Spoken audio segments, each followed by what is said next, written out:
మరి BRS party ఆధ్వర్యంలో జిల్లాకు సంబంధించినటువంటి రైతుల పక్షాన మరి రైతులకు సాగునీరు అందించండి అని చెప్పేసి మరి ఒక దరఖాస్తును కలెక్టర్ గారికి ఇవ్వడం జరిగింది. ఎందుకంటే ఎప్పుడు కూడా ఇటువంటి పరిస్థితి లేదు. కలెక్టర్ దగ్గరకు వచ్చి దరఖాస్తు ఇచ్చి మాకు నీళ్ళు వద్దనేటువంటి పరిస్థితి గతంలో ఎప్పుడు కూడా కేసీఆర్ గారి నాయకత్వంలో లేదు.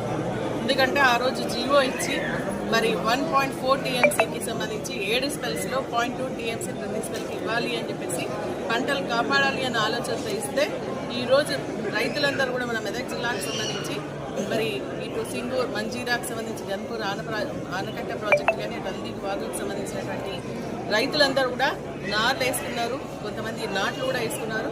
మరి నీళ్లు లేకపోవడం వల్ల, కరెంట్ సరిగా లేకపోవడం వల్ల వేసినటువంటి పంటలన్నీ ఎండిపోతూ ఉన్నాయి, నాళ్ళు కూడా ఎండిపోయేటువంటి పరిస్థితి వస్తూ ఉంది. కాబట్టి మరి ప్రభుత్వానికి ఇప్పటికైనా రైతులపైన ప్రేమ లేదు. కాబట్టి ఖచ్చితంగా మరి కలెక్టర్ గారి ద్వారా ప్రభుత్వం దృష్టికి తీసుకెళ్లి నీళ్లు వదలాలి అని చెప్పేసి డిమాండ్ చేస్తూ మేము ఇక్కడికి రావడం జరిగింది.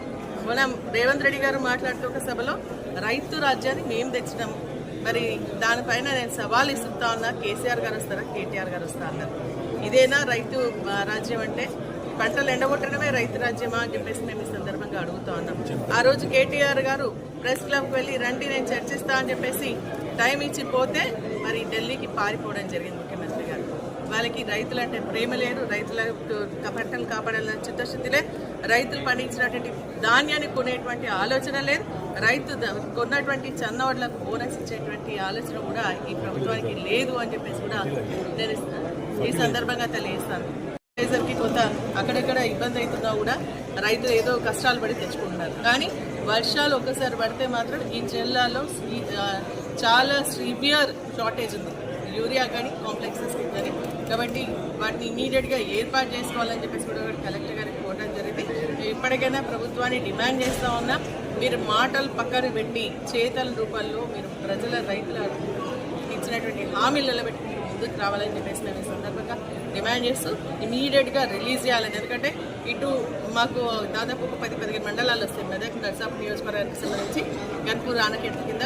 అదేవిధంగా హల్దీకి సంబంధించి కూడా గతంలో ఏంటంటే హల్దీ ప్రాజెక్టు నీళ్ళు వచ్చేదిగా కేసీఆర్ గారి నాయకత్వం మల్లె సాగర్ కట్టడం, అక్కడ నుంచి గుండపోచి వరకు నీళ్ళు తీసుకురావడం, అక్కడ నుంచి హల్దీ ప్రాజెక్టులు వేయడం వల్ల మరి దాదాపు 5 మండలాలు నర్సాపూర్ అదేవిధంగా మెదక్కు సంబంధించినటువంటి మండలాలకు నీళ్ళు వస్తానే రైతులు ఇప్పుడే ఉన్నటువంటి బోర్ వాటర్లతో మరి వేసుకోవడం జరిగింది. అక్కడ చెక్ డ్యామ్లు కూడా బాగా కట్టడం, ఆ చెక్ డ్యామ్లో ఉన్నటువంటి నీళ్లతో మరి పంటలు వేసుకోవడం జరిగింది.